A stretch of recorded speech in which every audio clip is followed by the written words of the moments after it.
Hey guys, welcome back to our Arth prudence academy. I hope आप सभी अच्छे होंगे, आपकी पढ़ाई अच्छी चल रही होगी। आज फिर से आए हम एक नई वीडियो के साथ, जिसके अंदर हम कवर करने जा रहे हैं 12th क्लास का first chapter, that is nature and significance of management. आज से हम 12th क्लास का भी इसके अंदर बिजनेस स्टडीज की सीरीज स्टार्ट कर रहे हैं। इसके अंदर हम कवर करेंगे मैनेजमेंट को पूरी डिटेल के अंदर। हर जगह मैनेजमेंट होता है, आप अपने घर में देखो, स्कूल में देखो, हॉस्पिटल में देखो, इन सारी जगह आपको मैनेजमेंट सबसे कॉमन मिलेगा। अगर आपको फ्यूचर में बिजनेस स्टार्ट करते हो, वहां मैनेजमेंट भी होता है।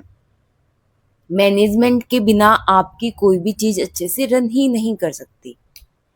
एक क्वेश्चन है, अगर किसी कंपनी के पास बहुत अच्छा पैसा है, बहुत अच्छे एम्प्लॉय है, लेटेस्ट टेक्नोलॉजी है, बट फिर भी फेल हो सकती है क्या company? The answer is yes, क्योंकि मैनेजमेंट वीक हो सकता है। आज के लेक्चर में हम समझेंगे कि मैनेजमेंट क्यों होता है और क्यों किसी ऑर्गेनाइजेशन के लिए ये सक्सेसफुली डिपेंड करता है मैनेजमेंट के ऊपर। जो भी इसकी सक्सेस है वो हमारे मैनेजमेंट के ऊपर डिपेंड करता है कि हम किस तरीके से चीजों को मैनेज करते हैं। So let's start from the first topic, that is definition and concept of manage. Definition की अगर मैं बात करूं, इमेजिन करो कि आप एक शॉप स्टार्ट करते हो, पिज्जा शॉप खोलते हो, और उसके अंदर पहले आपको क्या क्या डिसाइड करना पड़ेगा। आपको कौन सा पिज्जा बेचना है, उसके इंग्रेडिएंट्स क्या रहेंगे, कितने एम्प्लॉय हायर करने हैं, मार्केटिंग हम कैसे करेंगे, प्रॉफिट हम कैसे अपना मैक्सिमाइज कर सकते हैं। ये सारी एक्टिविटी जो आप करोगे मैनेज करने के लिए अपनी पिज्जा शॉप को, वो आपका मैनेजमेंट कहलाएगा। If I talk about the definition of the management very simple way, management is the process of getting work done through and with people to achieve organizational goal effectively and efficiently. क्रिटनर ने जो definition दी है, that is management is the process of working with and through other to effectively achieves the organisational objective by efficiently using limited resource in the changing environment। इसके अंदर क्या बताया गया है, let's break down this definition. पहला उन्होंने बात की है प्रोसेस की। पहले उन्होंने किस चीज की बात की है? प्रोसेस की बात की है। The fundamental series of function planning, organizing, staffing, directing, controlling to get task done। इन एक्टिविटीज में जैसे planning, organising, staffing, directing, controlling, ये सारी चीजें इंक्लूड होती है। ये एक प्रोसेस होता है।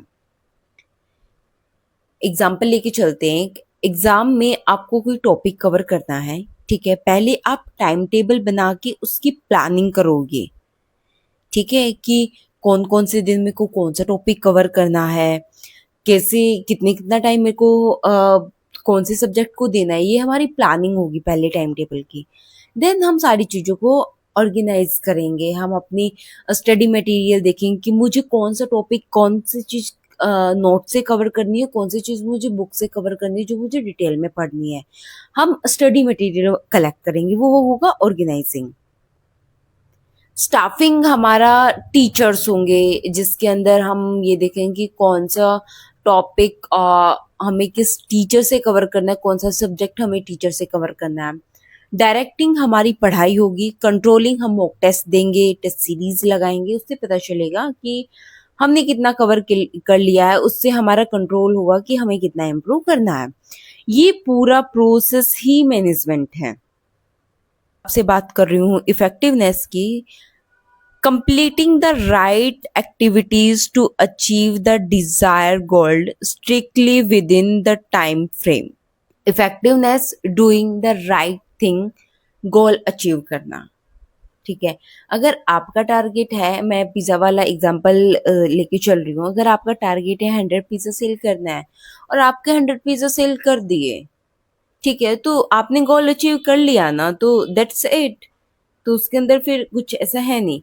एफिशिएंसी के अंदर क्या है कि डूइंग राइट थिंग्स, काम रिसोर्स में करना है, हमें काम करना है, हमें उतना अपना गोल अचीव करना है, but in the minimum resources.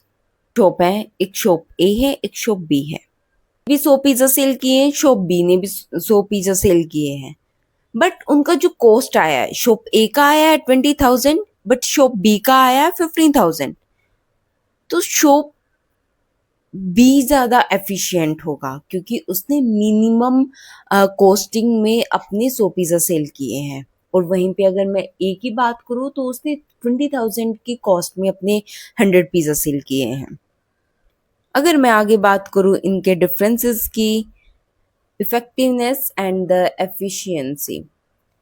Effectiveness refers to completing execution of goal on time. इनका ये है कि मुझे गोल अचीव करना है, वो दिस डजंट मैटर वो कैसे भी हो। बट एफिशिएंसी के अंदर क्या है, to completing task correctly with minimum cost and maximum profit. क्या है, मिनिमम कॉस्ट में मैक्सिमम प्रॉफिट चाहिए, ठीक है, ये इसका टारगेट है। इफेक्टिवनेस के अंदर राइट थिंग होना जरूरी है और एफिशिएंसी के अंदर करेक्टली होना, फास्ट और कॉस्ट इफेक्टिव मैनर में होना जरूरी है। प्राइमरी इनका ऑब्जेक्टिव है कि achieve and result strictly on time, कि एंड ऑफ द डे हमें रिजल्ट चाहिए। एफिशिएंसी के अंदर performing the task with the least wastage time oriented. Goal oriented के अंदर क्या है, हर ऑर्गेनाइजेशन का कोई ना कोई ऑब्जेक्टिव होता है। जैसे स्कूल का अगर मैं मान के चलूँ तो उनका एजुकेशन देना, हॉस्पिटल का ट्रीटमेंट देना, बिजनेसेस का प्रॉफिट अर्न करना। मैनेजमेंट सब एफर्ट्स को गोल की तरफ डायरेक्ट करता है, वो कोई भी चीज़ करे, बट उनका मेन फोकस रहता है कि जो भी उन्होंने टारगेट सेट किया है, जो भी उन्होंने मैनेजमेंट कि मैनेज की हैं चीज़ें, वो हमारे गोल ओरिएंटेड हों किसी पर्टिकुलर चीज़ के towards achieving clear pre defined organisation goal. Okay, that next है हमारा ऑल प्रिवेसिव। ऑल प्रिवेसिव के अंदर क्या होता है, मैनेजमेंट हर जगह होती है, बिजनेस के अंदर, स्कूल के अंदर, हॉस्पिटल के अंदर, गवर्नमेंट ऑफिस के अंदर, हर जगह आपको मैनेजमेंट की जरूरत पड़ेगी। अगर मैं रियल लाइफ एग्जांपल लूँ कि कोई भी हम फंक्शन करवाते हैं घर पे, कि हम बर्थडे सेलिब्रेट कर रहे हैं, बर्थडे सेलिब्रेट कर रहे हैं हम, ठीक है, बट उसके अंदर क्या है कि कहाँ से हमारा केक आएगा, कौन सा केक आएगा, एंड जो मेन कोर्स में होगा वो क्या होगा, स्टार्टर में हम क्या देंगे, ये हम सारी चीज़ें मैनेज करते हैं, ठीक है। अगर हम वहाँ पे हम ये नहीं देखते कि हमें दिखाई नहीं देता है मैनेजमेंट, बट मैनेजमेंट होता है, हम सारी चीज़ें अच्छे से करते हैं, मैनेज करते हैं, तो end of the day result हमारा अच्छा आता है, तो वहीं से पता चलता है। All pervasive require all type of organization, economic, social and political, regardless of their size, country and next that is multi dimensional. Multi dimensional के अंदर क्या है, मैनेजमेंट तीन चीजें मैनेज करता है, work, people and operation. Work, work मतलब काम क्या करना है, हमारा गोल क्या है। पीपल ह्यूमन एसेट है, उनको कौन करेगा, जो काम है जो हमने गोल सेट किया है उसको कौन करेगा। थर्ड दैट इज ऑपरेशन, कि कैसे करना है, प्रोडक्शन लूप। वर्क हमारा गोल क्या है, पीपल उनको उसको करेगा कौन, ऑर्गन ऑपरेशंस वो करना कैसे है, ठीक है। Next that is continuous process, management कभी स्टॉप नहीं होता है। प्लानिंग के बाद ऑर्गेनाइजिंग होती है, ऑर्गेनाइजिंग के बाद स्टाफिंग होती है, स्टाफिंग के बाद डायरेक्टिंग होती है, डायरेक्टिंग के बाद कंट्रोलिंग होती है, और ये साइकिल रिपीटेडली चलती रहती है। OSDC, planning, organizing, staffing, directing and controlling, performed by all level of managers all the time. It's continuous activity basically. Group activity, management individual की नहीं, ग्रुप की एक्टिविटी होता है। कोई एक पर्सन कंपनी नहीं चला सकता, डिफरेंट डिपार्टमेंट उसे मिलकर चलाते हैं, और डिफरेंट डिपार्टमेंट में भी डिफरेंट डिफरेंट टाइप के लोग होते हैं, तो उन सबको हमें मैनेज करना पड़ता है, हमारा टीम वर्क होता है, कोऑर्डिनेशन हमें करना पड़ता है, इंडिविजुअल पर्सन के एफर्ट्स होते हैं। जब एवरीवन, हर एक आदमी अपने एफर्ट्स करता है, काम करता है, तो हार्मोनीली वो टुवर्ड्स कॉमन मिलस्टोन्स, तो वो धीरे धीरे क्या है, वो सारा काम होता है। तो ये ग्रुप एक्टिविटी है, कोई इंडिविजुअल पर्सन नहीं कर सकता। डायनामिक फंक्शन के अंदर क्या होता है, मैनेजमेंट कॉन्स्टेंटली चेंज होता रहता है, टेक्नोलॉजी चेंज होती है, कस्टमर का टेस्ट चेंज होता है, मैनेजमेंट को भी चेंज करना पड़ता है, consistently adapt itself to shifting social, economics, technology, political, external environment. Next topic हम कवर करने जा रहे हैं, that is objective of management. Management has 3 core objectives which dictates overall organizational behavior policy framework.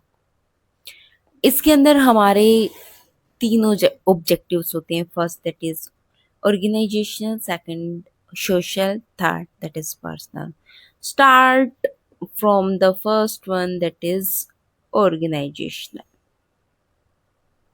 Organizational के अंदर क्या है, इसके अंदर भी हमारी 3 चीजें, सर्वाइवल, प्रॉफिट एंड ग्रोथ. ठीक है, सर्वाइवल, बिजनेस को लॉन्ग टर्म तक चलाना है. ऐसा नहीं है कि आज हमने स्टार्ट किया बिजनेस और हम टारगेट करेंगे कि 2 महीने बाद या 1 साल बाद हम इसको बंद करते हैं, नहीं. ठीक है, और कुछ चीजें ऐसी होती हैं कि हम पर्टिकुलर चीज के लिए ही करते हैं, बट दैट्स डिफरेंट. बिजनेस की ड्यूरेशन क्या होगी, लॉन्ग टर्म हमें वो चलाना है.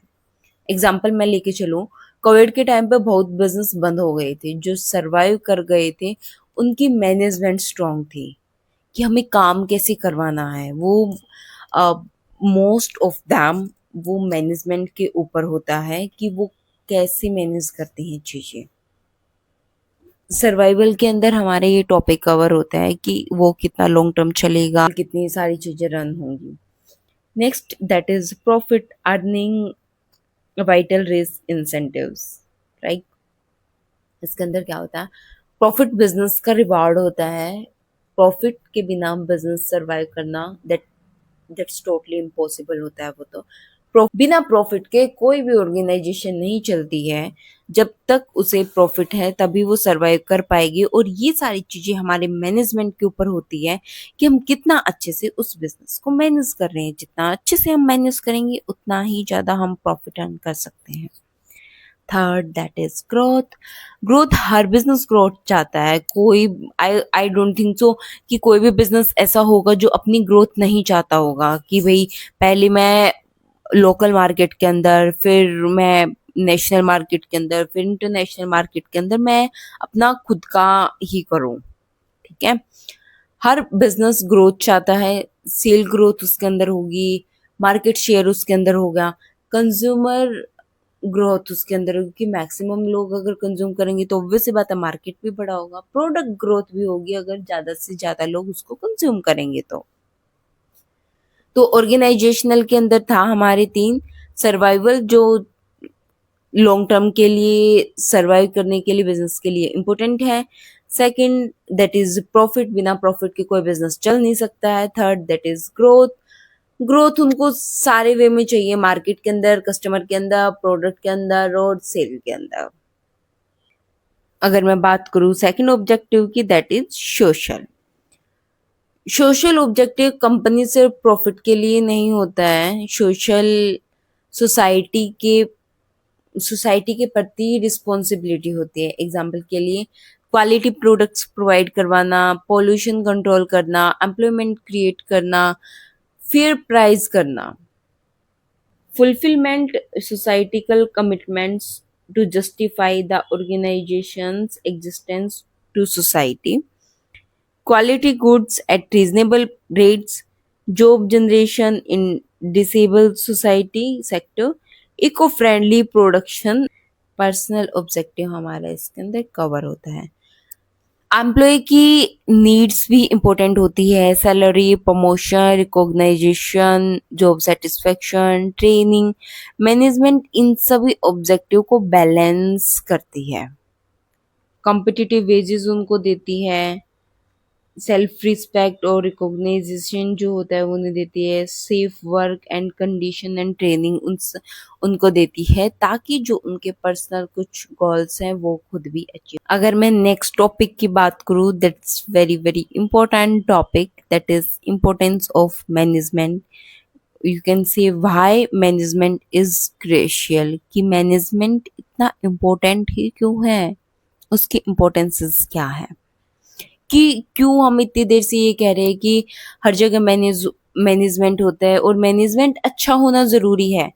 पुअर मैनेजमेंट सारी चीज़ें बेकार कर देता है। एक achieving group goals, achieving group goals के अंदर क्या होता है, it provide a unified structure direction to individual effort. It helps direct different people's energies toward achieving a single collective team objective, कि जो भी टीम का हमारा ऑब्जेक्टिव है पर्टिकुलर चीज को लेके, वो हमें अचीव करना है, हमें एफिशिएंसी अपनी इंक्रीज करनी है, या फिर जो भी चीज़ें हैं हमारे जो भी टारगेट है, कि अभी नेक्स्ट 3 मंथ्स की हमारी ये प्लानिंग है, उसके लिए हम क्या कर रहे हैं अभी, उसके लिए हम क्या काम करें, वो सारी चीज़ें मैनेजमेंट देखता है। That is increase efficiency. Resource का बेस्ट यूज हम कैसे कर सकते हैं, जितनी कम से कम रिसोर्सेज में हम जितना मैक्सिमम ले सकते हैं, हम उतना मैक्सिमम लेने की कोशिश करते हैं, ऑप्टिमम यूटिलाइजेशन ऑफ रिसोर्सेज करते हैं। इंक्रीज एफिशिएंसी के अंदर होता है हमारा कि हम मैक्सिमम कैसे प्रॉफिट अर्न कर सकते हैं with the minimum resources, decrease operational cost and increase overall output, focuses strictly on smart application of physical, financial and human resource with minimal waste, जिसके अंदर हमारा man, money, material, machine, time, इनका हम कम से कम यूज करें and maximum जो है प्रॉफिट हम अर्न करें। ठीक है, मैक्सिमम प्रॉफिट हम अर्न करें मिनिमम रिसोर्सेज के अंदर।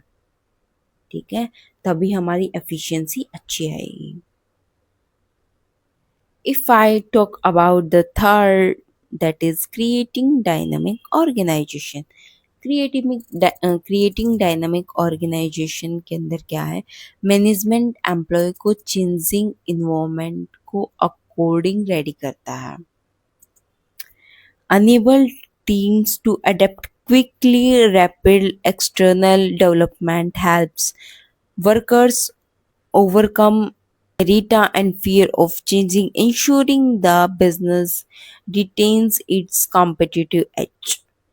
कि जो भी इन्वायरमेंट के अंदर अभी नया आया है, as per the point of view in technology के अंदर आप लगा लो, या फिर कोई और चीज़ है जो मार्केट के अंदर ट्रेंड है, वो हमें अडेप्ट करना ही पड़ेगा अगर हम सक्सेसफुल बिजनेस अपना करना चाहते हैं। तो सबसे बढ़िया एग्जांपल आप यहाँ पे नोकिया का ले सकते हो, उसने मार्केट को अडेप्ट नहीं किया उस टाइम पे, and now you can see what's the result.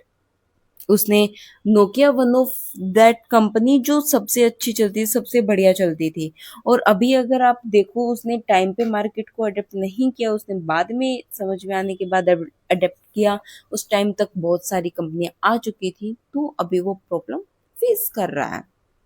That is achieving personal objective. आप पर्सनल ऑब्जेक्टिव कैसे कर सकते हो, पर्सनल ऑब्जेक्टिव लाइक एम्प्लॉय को हम मोटिवेट करेंगे तो हम उसकी प्रोडक्टिविटी बढ़ेगी। उसके लिए हम क्या कर सकते हैं, उसको मोटिवेट कर सकते हैं, इफेक्टिव लीडरशिप हम उसको देते हैं, क्लियर रिवॉर्ड्स हम उसको देते हैं उसकी पर्सनल ग्रोथ के लिए, ताकि उसको हेल्प हो और ऑर्गेनाइजेशन के अंदर वो रहे। Helps workers thrive both personally and professionally. Last but not the least objective, that is development of society. Development of society. Management employ create करता है, इनकम इंक्रीज होती है, गुड्स प्रोवाइड करती है, उसके साथ साथ इकोनॉमिक डेवलपमेंट में कंट्रीब्यूट करती है. Advancement by offer exceptional products, implementing green manufacturing, meaningful career opportunities. ठीक है, सो ये थे हमारे पूरे के पूरे 5 ऑब्जेक्टिव ऑफ, ये थे हमारे इम्पोर्टेंस ऑफ मैनेजमेंट की, क्यों इम्पोर्टेंट होता है मैनेजमेंट. पहला है गोल अचीव करने के लिए, एफिशिएंसी इंक्रीज करने के लिए, डायनामिक इन्वायरमेंट क्रिएट करने के लिए, अपना पर्सनल ऑब्जेक्टिव करने के लिए और पर्सनल डेवलपमेंट के लिए और सोसाइटी के लिए.